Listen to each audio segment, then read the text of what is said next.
Professional theatre artist বলতে কি বোঝায়, কি বলছে রূপাদি? Debshankar Haldar professional theatre artist, হরিমটর ভাজা প্রফেশনাল থিয়েটার আর্টিস্ট, মানে একজন অ্যাক্টর, একজন থিয়েটার ওয়ার্কার। দুটো শব্দ যেমন আলাদা, সেই রকমভাবে কাজটাও পুরো আলাদা।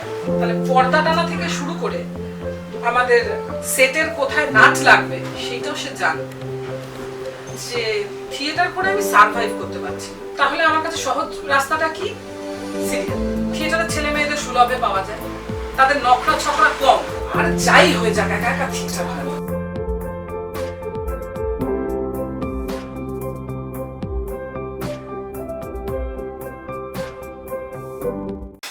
রূপাদি, আমরা একটা কথা খুব শুনি, মানে এই মুহূর্তে খুব শুনছি, সেটা হচ্ছে প্রফেশনাল থিয়েটার আর্টিস্ট। অনেকেই বলে আমি একজন প্রফেশনাল থিয়েটার আর্টিস্ট।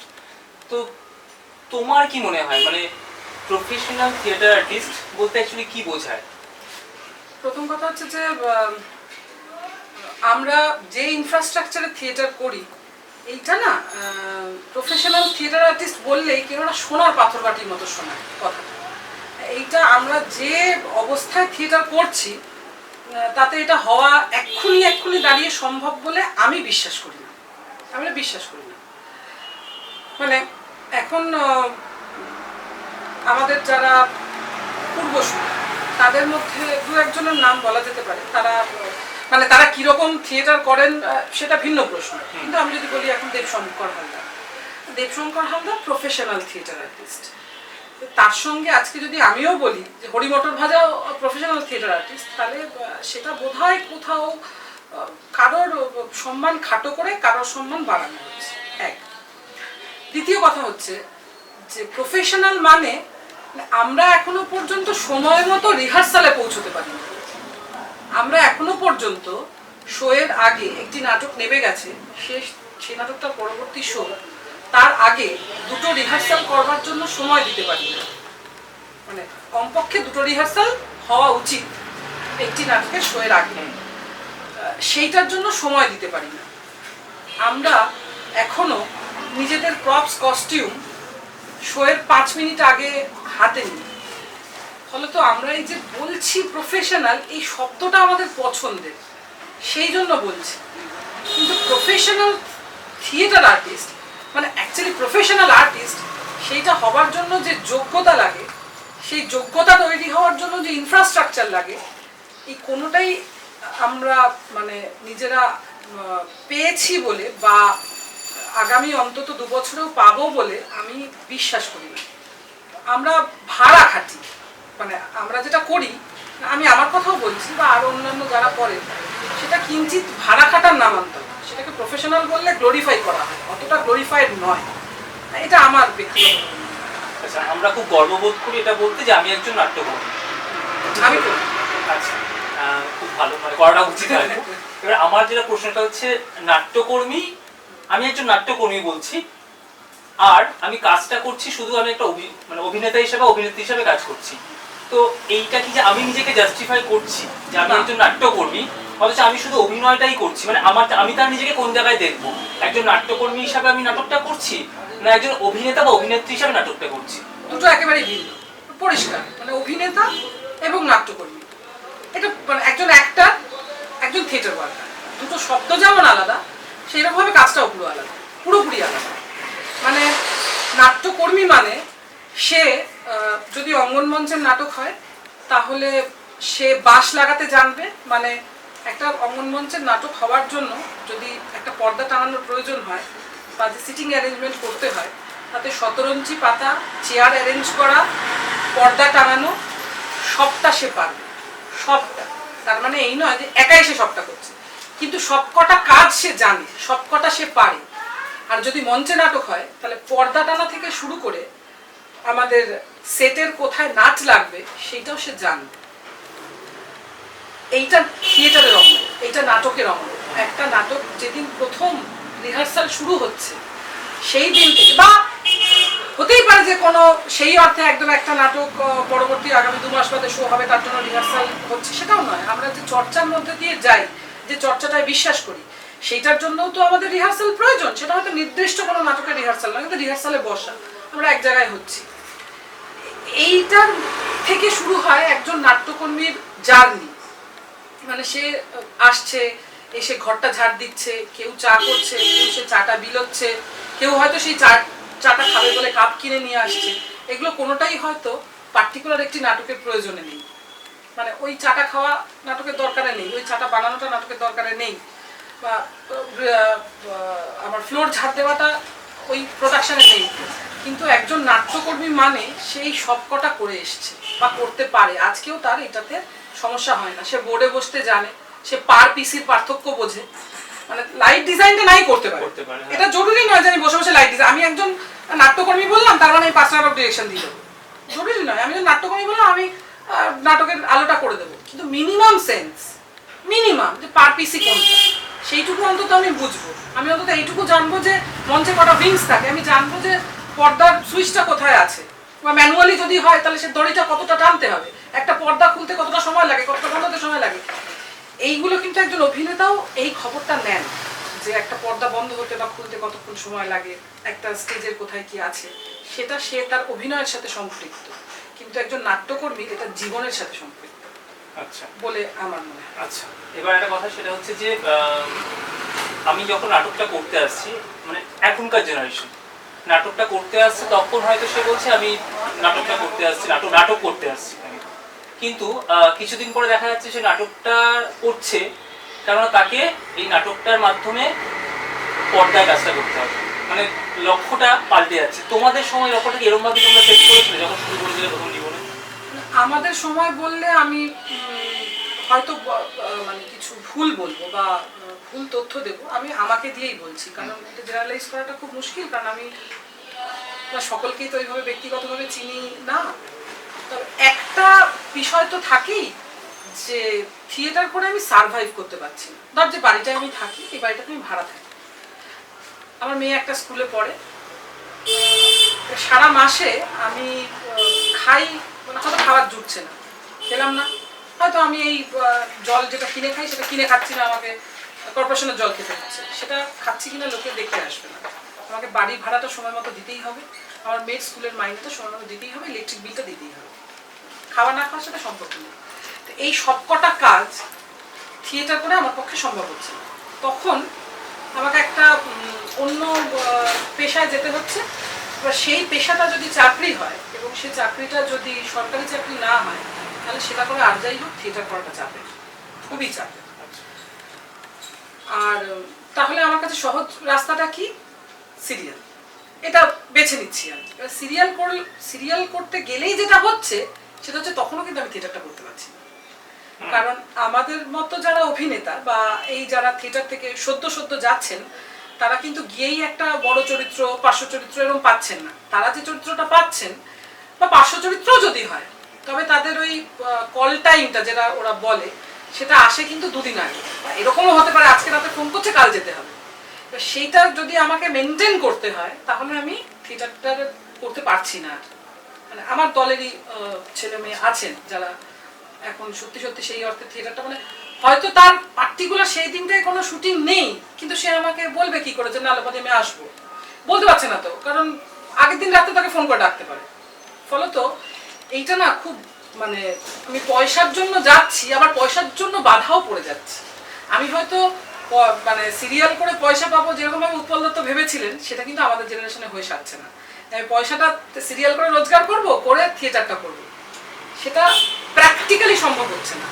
আর একটা বিষয় আছে যেটাকে আমার ওই একটু ডিপ্লোম্যাটিক বলা যায়, সেটা হচ্ছে তারা আসছেনই থিয়েটারে সিরিয়ালে বিখ্যাত হওয়ার জন্য বা সিরিয়ালে কাজ করার জন্য। এখন একটা লেটেস্ট ট্রেন্ড শুরু হয়েছে, সেটা হচ্ছে কোনো সিরিয়াল করতে গেলে জিজ্ঞেস করছে থিয়েটার করো, কোথায় থিয়েটার করো।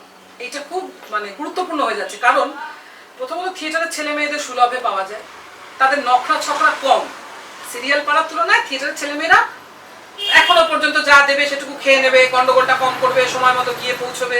থিয়েটারে তো মিনিমাম এটিকেট আছে, একটা মিনিমাম ডিসিপ্লিন তো তারা থিয়েটার দল থেকে শেখে, ফলত সময় মতো গিয়ে পৌঁছয়, ঝেলটা কম দেয়, এবং এরা হচ্ছে সহজ লোক। যেহেতু আমরা থিয়েটারে পয়সা পাই না, সেক্ষেত্রে সিরিয়াল পাড়ায় গিয়ে একটা মোটামুটি টাকা হলে হ্যাঁ করে দেবো। এইটার জন্য একটা লেটেস্ট ট্রেন্ড যেটা চলছে যে থিয়েটার করো, কোথায় থিয়েটার করো, কোন দলে থিয়েটার করো। এবার এইটার কারণেও প্রচুর ছেলে মেয়ে যারা দলে আসছে, আমার ধুলাউড়ানিয়াতে তার উদাহরণ রয়েছে, ভুরি ভুরি উদাহরণ।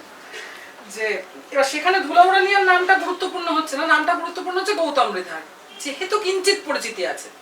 এবার সেখানে গিয়ে কোথায় থিয়েটার করো, ওই তো গৌতম মৃধার, গৌতমের দলে কাজ করো, আচ্ছা আচ্ছা আচ্ছা।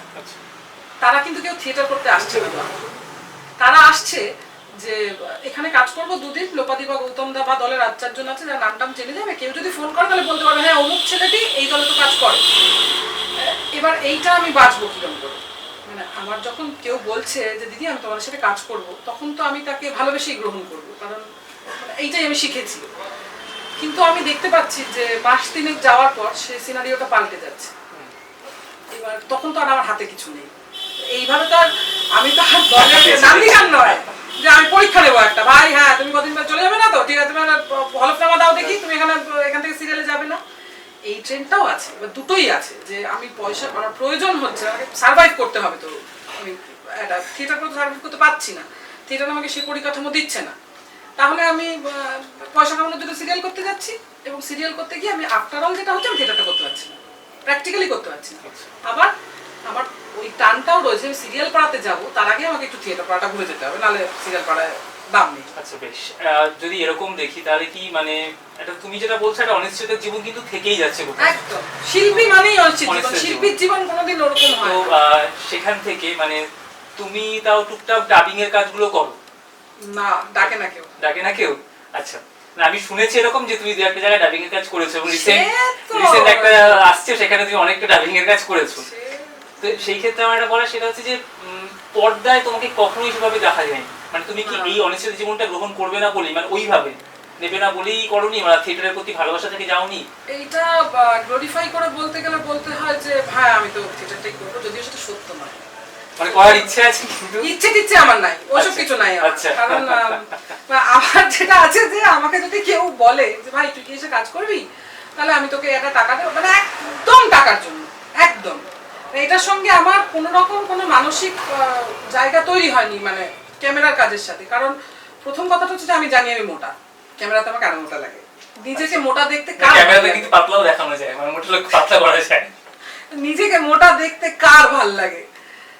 তার থেকেও বড় কথা হচ্ছে যে আমার এটার সাথে কোনো ভাব ভালোবাসা নেই।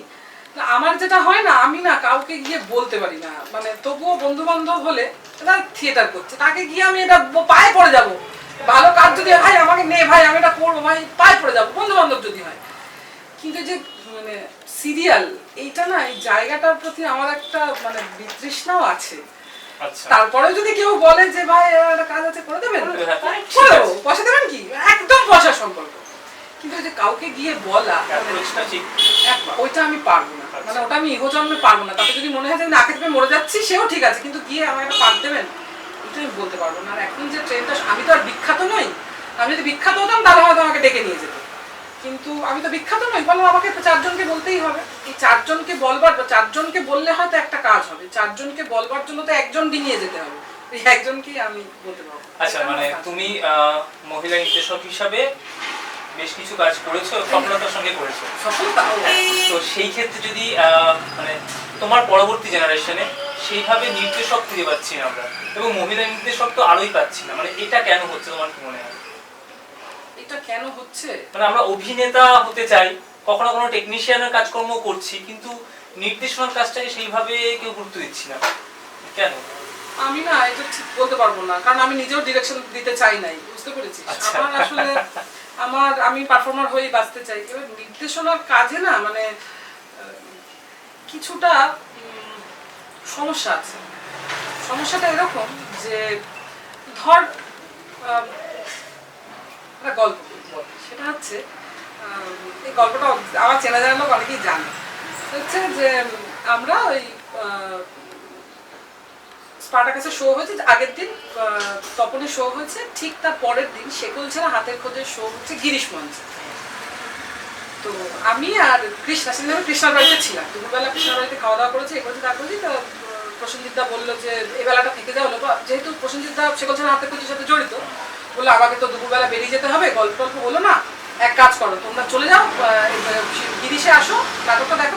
আমি শেকল ছেড়া দেখেছি, বলো আবার দেখো, আসো এখানে গিরিশে আমরা একটু আড্ডা ফাড্ডা দেবো, দিয়ে রাত্রেবেলা আবার বাড়ি চলে আসবে, রাত্রেবেলা আড্ডা দেবো। কারণ ওই আড্ডাটার সময়টাই যেন মনে হচ্ছে আমাদের কাছে রাত্রিবেলা। আচ্ছা ঠিক আছে থাকবো।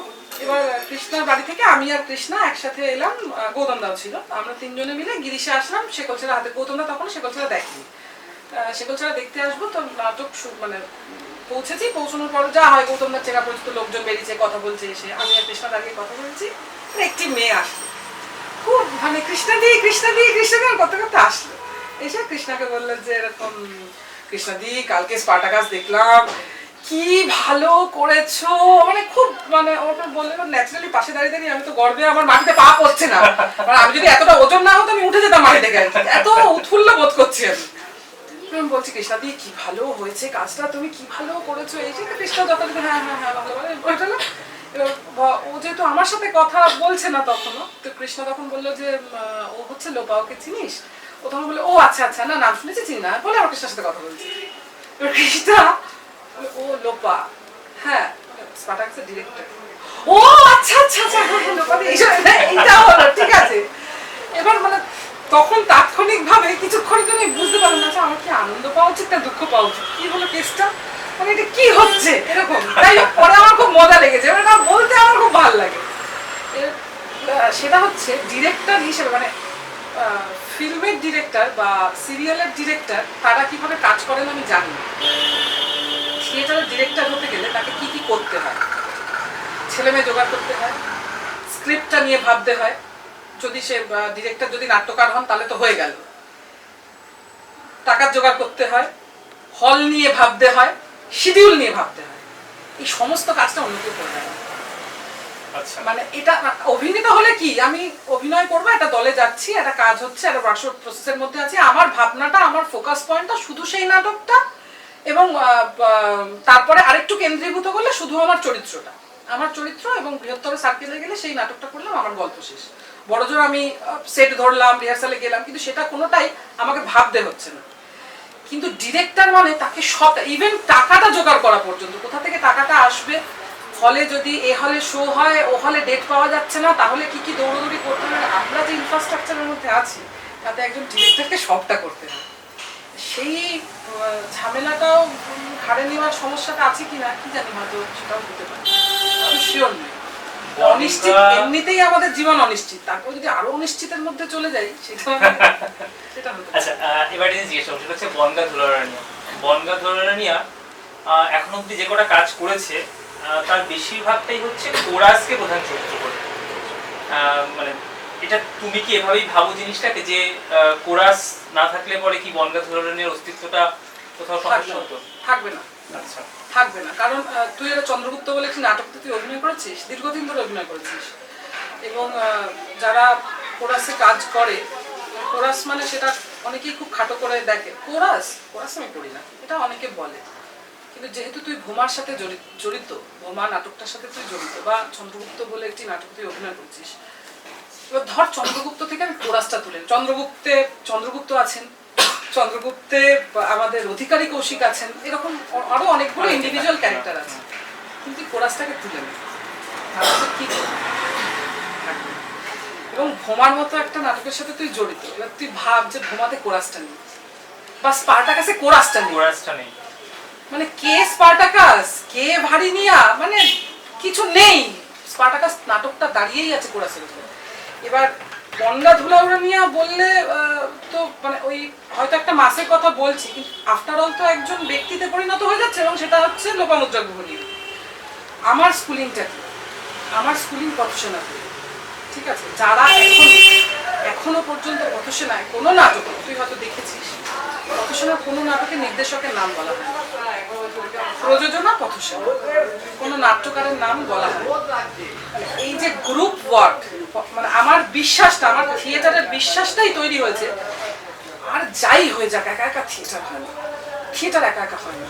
এবার সেক্ষেত্রে কোরাস মানে যে মাস, কোরাস মানে যে শুধু ওই বল্লম ধরে দাঁড়িয়ে থাকা, সেটা দীর্ঘদিন ধরে আমাদের থিয়েটার বোঝানোর একটা চর্চা চলছে, যে থিয়েটার মানে বল্লম ধরে দাঁড়িয়ে থাকা। আসলে থিয়েটার মানে বল্লম ধরে দাঁড়িয়ে থাকা নয় ভাই, কোরাস মানে বল্লম ধরে দাঁড়িয়ে থাকাটা নয়, কোরাস হচ্ছে একটা নাটকের স্ট্রেংথ, মানে একটা নাটকের ব্যাকবোন। সেই কোরাসটা না থাকলে আমি অন্তত মানে বিশ্বাস করি না, মানে সেটা আমার বড় হওয়া বা আমার থিয়েটারে বড় হওয়ার থেকেই আমার মনে হয় যে নাটক তো কোরাস বেস হবে, একটা গদঝম্প প্রোডাকশন হবে, প্রচুর লোকজন কাজ করবে, এইটা আমি দেখি এভাবে নাটক। ওই দুজন লোক আসবে, গল্প করবে, বেরিয়ে যাবে, আবার চারজন আসবে, এই আমার ভালো লাগে। আচ্ছা, একজন শিল্পীর রাজনৈতিক সত্তা থাকা উচিত, এটা স্বাভাবিক, এইটাকে তুমি কিভাবে ডিফাইন করবে? আমার কাছে থাকা উচিত, আমার মনে হয় যে একজন শিল্পীর রাজনৈতিক সত্তা থাকা বাধ্যতামূলক। উচিত উচিতের কোনো গল্পই নেই, বাধ্যতামূলক। এবং সেটা কিন্তু ছিল, মানে আমরা মানে শম্ভু মিত্র বলছেন যে একটু থামাচ্ছি, ছিল বলছি মানে এখন নেই, তোমার কি সেরকম মানে নেই, মানে ঘেটে গেছে। আচ্ছা আচ্ছা, ঘেটে গেছে, এবং ঘেটে সেটা খুব মানে সুচারুভাবে এটা ঘেটে দেওয়া হয়েছে। মানে শম্ভু মিত্র বলছেন যে থিয়েটারের দর্শককেও শিক্ষিত হয়ে নাটক দেখতে আসতে হবে। এখানে যখন দর্শককে আমি এমফ্যাসিস করছি, তার মানে আর একটা জিনিস যেটা বলছি না, সেটা হচ্ছে থিয়েটার ওয়ার্কারকে শিক্ষিত হয়ে আসতে হবে। মানে আমরা দর্শক নিয়ে যখন কথা বলছি, তার মানে অলরেডি তো আমার থিয়েটার ওয়ার্কাররা শিক্ষিতই। থিয়েটার ওয়ার্কার হতে গেলে পড়াশোনা করতে হবেই। আমি যখন থিয়েটার করতে আসি তখন আমি পড়াশোনা করতাম না, মানে আমার অ্যাকাউন্টেন্সির 4টে বই আর এরকম কলেজের 4টে বই ছাড়া আমার পড়াশোনা ছিল না। এবং আমার দলের লোকেরা আমাকে মানে মানে বলতে পারিস খিস্তি এক প্রকার, মানে একটা লাইব্রেরি কার্ড আমাকে দিয়ে দেওয়া হয়েছে। এটা সাধারণত এখন এই কলকাতা থিয়েটারে এসে আমি দেখিনি যে তৈরি করাটা। আমাকে একটা লাইব্রেরি কার্ড দিয়ে দেওয়া হয়েছে, মানে সেটা রেলওয়ের লাইব্রেরি কার্ড। বলা হয়েছে এখান থেকে একটা করে বই তুলবে, পড়বে, শেষ করবে, পড়বে, আবার তুলবে, এইটা। এবং আমি দেখবো যে তুমি কটা বই এন্ট্রি করেছো, এই কার্ডের এগেন্সটে কটা বই এন্ট্রি করেছে। ঠিক আছে, আমার কাছেপাড়ার সমস্ত বন্ধুরা আমার থেকে অনেক বড় বড়, তাদের দাদা বলেই ডাকি। সেই রকম একজন দাদা আছেন, তিনি সাইকেল চালিয়ে এসে আমাকে বই দিয়ে যাবে, যে 3 দিনে লোকাটা 3 দিনে এই বই, আমি তো ভলিউম দেখি, বইটা কি তা জানি না, আমি ভলিউম দেখি, 3 দিনে এটা শেষ হবে, এরকম করে 3 দিনে শেষ করতে হবে। মানে এইভাবে ওই জোর করে করে একটা মানে পড়াশুনো করানো, কারণ থিয়েটার করতে গেলে পড়াশুনো করতে হবে। এবং যে পড়াশুনো করবে কিঞ্চিত মানে সামান্যতম করলে তার এই বোধটা তৈরি হবেই যে আমি যদি কোনো একটা শিল্পের সাথে যুক্ত হই, তাহলে আমাকে রাজনৈতিকভাবে আমার ভাবনাটা স্পষ্ট থাকতে হবে। আমি কিন্তু দলীয় রাজনীতির কথা বলছি না, আমি দলীয় রাজনীতি করি না, কিন্তু রাজনীতি ব্যাপারটা খুব ভার্স। এখন মানে ট্রেনে, বাসে বা বিভিন্ন জায়গায় আমি আমার সহকর্মীদের কাছ থেকে বহুবার শুনেছি রাজনীতি আবার একটা করার জিনিস হলো নাকি। রাজনীতি করার নয়, রাজনীতি সত্যিই করবার জিনিস নয়, ওটা ধারণ করতে হয়। ফলত এই বিগত কয়েক বছর ধরে আমাদের মধ্যে না এটা জোর করে একটা গুলিয়ে দেওয়ার চেষ্টা করা হচ্ছে, এবং সেটা খুব মানে খুব ইন্টেনশনালি, এরকম নয় যে এমনি গুলিয়ে যাচ্ছে, এটা গুলিয়ে দেওয়া হচ্ছে। কারণ মানে আমি যদি কাউকে সমর্থন করি, আমি কাকে সমর্থন করব? আমি রাজনৈতিকভাবে, ঠিক আছে বাবা, আমি রাজনৈতিকভাবে সচেতন ব্যক্তি, আমি রাজনৈতিকভাবে সচেতন। চতুর্দিকে প্রচুর ইনসিডেন্ট ঘটছে, সেই ইনসিডেন্টগুলোতে তো আমি কোনো একটা ইনসিডেন্ট ঘটলো, সেটা দেখে তো আমি যাব, কিন্তু সেখানে গিয়ে আমি কোন মুখগুলোকে দেখব? আচ্ছা, সেই মুখগুলোকে কি আমি সমর্থন করি? করি না তো, কারণ তারা জানি তারা পার বজ্জাতের এক বজ্জাত। কিন্তু যখন আমি ওই একটি মাত্র ইনসিডেন্ট যেটাকে আমি সমর্থন করছি না, তার প্রতিবাদ করতে আমি যাচ্ছি, তখন আমি আমার আশেপাশে যে লোকগুলোকে দেখছি তাদের তো আমি সমর্থন করি না, ফলে তো আমি যাবো না। ফলে তো এই যে একটা মাস, এই যে এক জায়গায় হওয়া, এই যে আমরা মানে মানে নিজেদের সচেতনতা থেকে কোনো একটা প্রতিবাদ করা, সেটা থেকে আমরা ক্রমশ দূরে সরে আসছি, এবং দূরে সরিয়ে দেওয়া হচ্ছে, ডেলিবারেটলি দূরে সরিয়ে দেওয়া হচ্ছে, ডেলিবারেটলি। যে তুমি 5টা মাথা এক জায়গায় করা যাবে না, যেভাবে কর্পোরেট সেক্টরগুলোতে হয়, তুমি ঢুকবে, মুখ বুজে কাজ করবে, বেরিয়ে আসবে। চা খেতে, ওই চা খাওয়ার সময় 5 জন মিলে গল্প, তারপরে আমার মালিক পক্ষের নামে ও আচ্ছা এই করছে, তাহলে 5 জনের মধ্যে এটা ছড়ালো, তারপরে দানা বাঁধলো, এই 5 জন থেকে 10 জন হলো, ঠিক আছে মালিক পক্ষের বিরুদ্ধে চলো আমরা আন্দোলন করি। এই আন্দোলনটা সংগঠিতই হতে দেওয়া হচ্ছে না। কিভাবে হচ্ছে না? আমাদের তো কোনো মালিক নেই, আমার কে মালিক? কিন্তু এমন এমন লোকজন আমাদের আশেপাশে ছড়িয়ে রয়েছে, যারা কোনো একটা মুভমেন্টে যাচ্ছেন। আমি সেই মুভমেন্টটাতে মানসিকভাবে 200% থেকেও আমি তার থেকে বেরিয়ে আসছি, কারণ আমি গিয়ে যে মুখগুলোকে দেখবো তার আমি পছন্দ করি না, তাই তো আমি সমর্থন করি না। এটা খুব সুচারুভাবে গুলিয়ে দেওয়া হচ্ছে। এবং আমি দেখেছি আমার জেনারেশনের পরের জেনারেশন যাদের সাথে আমার একটা বিস্তর, তারা হয়তো আমার সন্তান নয়, আমার ভাই বোন, তাদের সাথে আমাদের ফারাকটা এই লেভেলে চলে যাচ্ছে যে তারা খুব গর্বের সঙ্গে এই কথাটা বলে আমি রাজনীতি করি না। এটা বলাটা যেন খুব প্রাইড অনুভব করছে। আমার খুব ইচ্ছে করে দুগালে দুটো চর বসিয়ে বলি রাজনীতি করার জিনিস নয় রে ভাই, ওটা রাজনীতি যে বলছে যে আমি রাজনৈতিক নাটক করি না, নাটক রাজনীতি ছাড়া হয় নাকি? মানে কি করে সম্ভব? এটা হয় না, ইম্পসিবল ইম্পসিবল। কিন্তু মানে আমি খুব ঘেটেই আছি, আমি বলছি না নয়, ঘেটেই আছি। আচ্ছা, আমরা শুনেছি যে লোপাদি ঘুরতে যেতে খুব ভালোবাসে এবং ঘুরতে যেতে ভালোবাসে দল বেঁধে, এবং সেইটার পুরো উদ্যোগটা নেয় হচ্ছে রাই। রাই বেশ বলে যে একে একে যাও, তাকে তাকে নিয়ে ঘুরতে যাওয়া। তো রাইয়ের যে এই ছোটবেলা থেকে তোমার সঙ্গে দেখছে রাই চারপাশে, যে তুমি কিভাবে, তুমি বা গৌতম দা কিভাবে তোমরা নাটকটা করছো, কিভাবে এই দলটাকে মানে গন্ডাধরণকে এগিয়ে নিয়ে যাচ্ছ, রাই হয়তো কখনো কখনো ইনভলভও হচ্ছে। তো আমি দুটো জিনিস জিজ্ঞাসা করবো, একজন মা হিসেবে আর একজন নাট্যকর্মী হিসাবে, রাইকে কি তুমি চাইবে ভবিষ্যতে রাই এই দলটার সাথে থাকুক, কাজটা করুক বা এটা শিখুক? আমি মানসিকভাবে চাই যে আমার মেয়ে থিয়েটারই করুক, এটা মানসিকভাবে চাই।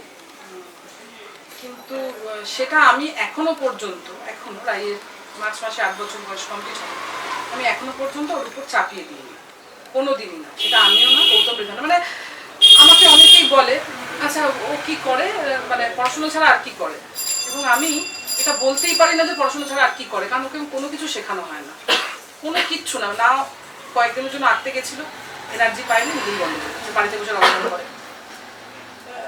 এইটা না, আমি আমার বাবা মা কোনোদিন আমাকে কোনো কিচ্ছু চাপিয়ে দেননি, যেটা মনে হয়েছে আমার, যখন যেটা মনে হয়েছে আমি করেছি।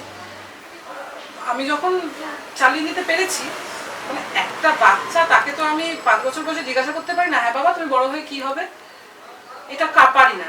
আমার মনে হয়েছে যে ও বড় হতে হতে যেটার প্রতি ওর ইন্টারেস্ট গ্রো করবে ও সেটাই করবে। আমার পক্ষে যতক্ষণ সম্ভব সাপোর্ট দেবো, তারপর নিজেটা নিজে কি করে নিতে হবে, কারণ কেউ তো আদতে তো কেউ কারোর জন্য কিছু করে দিতে পারে না।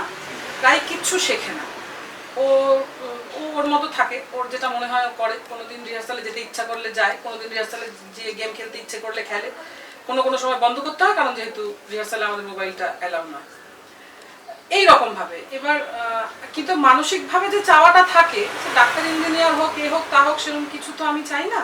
মানে চাই না মানে ভেবে দেখিনি চাই কিনা, আমি কোনোদিন ভাবিনি। কিন্তু চাহিদাটা এটাই যে প্রায় থিয়েটারে থাক, সেটা মনে মনে চাই, কিন্তু সেটা কখনো চাপিয়ে দেওয়ার চেষ্টা করি। মানে এখন যদি আমাকে জিজ্ঞেস করে রাই পড়াশোনা ছাড়া আর কি করে, তাহলে আমি বলবো পড়াশোনা ছাড়া কিন্তু ক্যারাটেতে ভর্তি করেছি সেলফ ডিফেন্সটার জন্য, তাছাড়া আর কিছু আমি বলতে পারি না। এবং সেটাও ভালোবেসে করে না, ক্যারাটে ফ্যাটার পছন্দ না, কিন্তু আর জোর করে পাঠাই। আচ্ছা লোপাদি, একটা চরিত্র নির্মাণ, সেখানে যখন তুমি সেই চরিত্রটা নিজে করছো একজন অভিনেত্রী হিসাবে, আবার সেই চরিত্রটা তুমি যখন নির্দেশনা দিচ্ছ, এই দুটোর মধ্যে কোথাও পার্থক্য মনে হয় কিছু? পার্থক্য মনে হয় আমার খুব অসুবিধা হয়, প্রচন্ড অসুবিধা হয়। অসুবিধা হয় মানে মানে যদি আগে ডিরেকশন দিই তাহলেই সমস্যাটা হয়। ধর আমি আগে করে ফেলেছি, সেইটা যখন আমি ডিরেকশন দিই, এটা আমার থেকে বেশি অসুবিধা হয় হচ্ছে যে অভিনয় করছে তার। আমার না একটা মানে খালি আমি তো করে ফেলেছি, আমি তো একভাবে দেখে ফেলেছি, এবার যেহেতু আমি দেখে ফেলেছি, ফলত অন্য আরেকজন যখন অন্যভাবে করছে তখন খালি বলছি ওকে ইন্টোনেশনটা ঠিক দিচ্ছে না, এই জায়গাটা প্রেশারটা পড়বে না।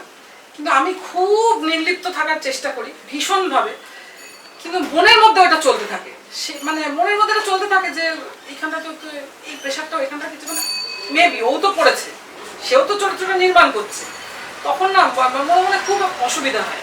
আমি দেখলাম যে আমি এটা নিজে থেকে কাটিয়ে উঠতে পারছি এখন, কিনছি, পুরোটা সম্ভব হয়নি কিন্তু এখন উচিত কাটিয়ে উঠছি। যে মানে অন্য যিনি অভিনয় করছেন, মানে আমি বলছিলাম ভুল রাস্তাতে যখন কৃষ্ণা আমার সাথে, আমি আর কৃষ্ণা যখন একসাথে অভিনয় করছি, তার আগে 4 জন মিলে যখন করছি, তখন না ওই কান বন্ধ করে থাকতাম, ঠিক আছে যা বলছে বলুন, ওরাও তো নিজেদের মতো করে ভেবেছে, মানে তারাও তো অভিনয় করছে, না জানলে তো জিজ্ঞাসাই করবে লোপাদি জায়গাটা কি আছে। স্ত্রীলিঙ্গ অতএব ভীষণ সমস্যা হয়েছে, খুব সমস্যা হয়েছে, মানে যেহেতু আমি ওই পুরোটা ছেড়ে দিয়ে ঠিক আছে তোরা কর এই সেই, এবার আমি ওদেরকে বলছি না যে আমার মতো করে বল, কারণ সেটা তো আর একজন লোপা হবে, সেটা তো নয়, কিন্তু হয়তো ওরা ওদের মতো করে বলছে, আমি বলছি আরেকবার পড় না, আরেকবার ভাব না, আচ্ছা দেখ না ব্যাপারটা আসলে কি এত মানে ভার্স আসলে এইটা এরকম করে মানে বহুবার করে বলার চেষ্টা করছি, কিন্তু আসলে আমি বলছি না, আসলে আমি সেইটাই বার করতে চাইছি যে যেভাবে আমি করেছিলাম। তো পরে গিয়ে আমি বুঝলাম যে এটা পদ্ধতি নয়, মানে সেটা গৌতম ভাই আমাকে বলে যে তুই একটা চরিত্রকে একভাবে দেখেছিস, হতেই পারে আরেকজন যে করছে সে অন্যভাবে দেখছে, এবার যখন ডিরেক্টর হিসেবে ওটা দেখতে হবে তখন কিন্তু তোমাকে ক্যারেক্টার থেকে বেরিয়ে যেতে হবে, তখন আর অভিনেতা লোপামুদ্রা হয়ে ওটা দেখলে হবে না, আমি তখন অভিনেতাই আছি, আমি তো দেখছি যে আমি ওরভাবে করেছিলাম, ও কেন এরকম করে করছে, তখন তোমাকে তখন নির্লিপ্ত হতে, মানে ডিরেক্টরের ওই নির্লিপ্ততাটা না থাকলে খুব সমস্যা হয়, মানে এই ডিরেক্টরই দেখিয়ে দেবেন, ডিরেক্টরই বলে দেবেন যে এইভাবে বলো, ডিরেক্টর সব করে দেখিয়ে দেবেন, সব চরিত্রই যদি ডিরেক্টর করে তাহলে সেইটাতে একটু মুশকিল আর কি, সেই জন্য সেই সমস্যাগুলো হয়েছে, এখন আশা করছি যে ভবিষ্যতে কাটিয়ে উঠবো যদি ডিরেকশনে কাজ করি। আচ্ছা, এই সময় যারা কাজ করছে তোমার চোখে দেখা এরকম 3 জন অভিনেত্রী যারা সত্যি মানে কাজটা বুঝে, সবাই কাজটা বুঝেই করে কিন্তু কাজটাকে ভালোবেসেও করছে, এরকম 3 জন অভিনেত্রী। এইটা না আমার কি বলতো, যে আমি অশিক্ষিত সেটা প্রমাণ হবে, কারণ হচ্ছে মানে আমি তো প্রচুর কিছু দেখি না, প্রচুর নাটক দেখছি না, তবে তো সত্যি সত্যি এখন অনেকেই 3 জনের নাম বলা মানে বাকি 30 জনের নাম বললাম না যারা সত্যিই ভালো কাজ করছে, এই সময় কাজ করছে না করছে এরা বলাটা মুশকিল। 3 জন অভিনেত্রীর নাম বলতে গেলে মানে 1 থেকে 10 পর্যন্ত আমি মনীষা আদবকে রাখি, মানে যদিও মনীষা দিয়ে অনেকদিন কাজ করছেন না, কিন্তু তারপরেও আমার মানে অভিনেত্রী বললে মনীষাদির নামই মনে পড়ে, আসলে মনে পড়ে কি করবো না। তারপর ডেফিনেটলি শম্পা দাস, শম্পা মানে শম্পা খুব প্রচুর কাজ করে না, শম্পা ওর দল ছাড়া বাইরে কাজ করে না, কিন্তু শম্পা যে কি ভয়ানক বলিষ্ঠ অভিনেতা সেইটা শম্পার কাজ না দেখলে বুঝতে পারবে, শম্পা অসম্ভব শক্তিশালী। আচ্ছা, আমরা লোপাদির সঙ্গে এতক্ষণ কথা বললাম, লোপাদি এমন একটা মানুষ যে কথা বলতে বলতে তার চোখ ভারী হয়ে আসে, লোপাদি এমন একটা মানুষ যে তার সারা ঘরে বিভিন্ন নাটকের সেট দিয়ে সাজিয়ে রাখে, মানে এটা বাধ্যতা, ভালোবাসা, সাজিয়ে রাখি না, ভালোবাসাটা আমরা বুঝতে পারি এখান থেকে নাটকের প্রতি, এই ভালোবাসাটা থাকবে লোপাদির সঙ্গে, আমরাও থাকবো সব সময় থিয়েটার ক্যাফে। লোপাদিকে রিকোয়েস্ট করবো যদি থিয়েটার ক্যাফে সম্পর্কে লোপাদি কিছু বলতে চায়, যদি কিছু মনে হয় বলতে পারে। আমি মানে বেশ কিছুদিন মানে বহুদিন আগে আর কি, বহুদিন মানে এরকম বলছে তোর বুড়ো হয়ে গেছিস তা নয়, সেটা হচ্ছে যে আমি খবরের কাগজে বিজ্ঞাপন দিয়ে থিয়েটার চালানোর ক্ষমতা কলকাতার বহু দলে নেই, মানে আনন্দবাজারে একটি বিজ্ঞাপন দিয়ে নাটক করা সেই ক্ষমতাটা এখনো কলকাতার অনেক দল তারা যোগ মানে সমর্থ নয় এই কাজটা করতে। আর ধুলাউড়ানিয়াতে আমি বলছি না, কারণ আমার কথায় ধুলাউড়ানিয়ায় সব কিছু হয় না, এটা হয় সকলের কথা শুনে আর কি, তাতে আমরা একটা সিদ্ধান্ত নিয়েছিলাম যে যে খবরের কাগজে ফেয়ার অ্যান্ড লাভলির অ্যাড থাকে, যে খবরের কাগজে ফ্রেন্ডশিপ ক্লাবের অ্যাড থাকে, যে খবরের কাগজ চলে হস্তবিদদের জ্যোতিষীদের টাকায়, সে খবরের কাগজে আমরা নাটকের অ্যাড দেব না, এটা মুড়ি মিছরি এক জায়গায় করা হয়ে যাবে। তো ফলত প্রত্যেকেরই তো সেই সময় তাহলে একটা অল্টারনেটিভ খুঁজতে হবে, লোককে জানাবো কি করে, মানে আমরা যে অভিনয় করছি, ধুলাউড়ানিয়া কাজ করে, এটা জানাবো কি করে, তাহলে এটা জানানোর মাধ্যম হিসেবে আমাদের হাতে থাকে নাট্য মুখপত্র বা থিয়েটারের আরো 2-4টে পত্রিকা।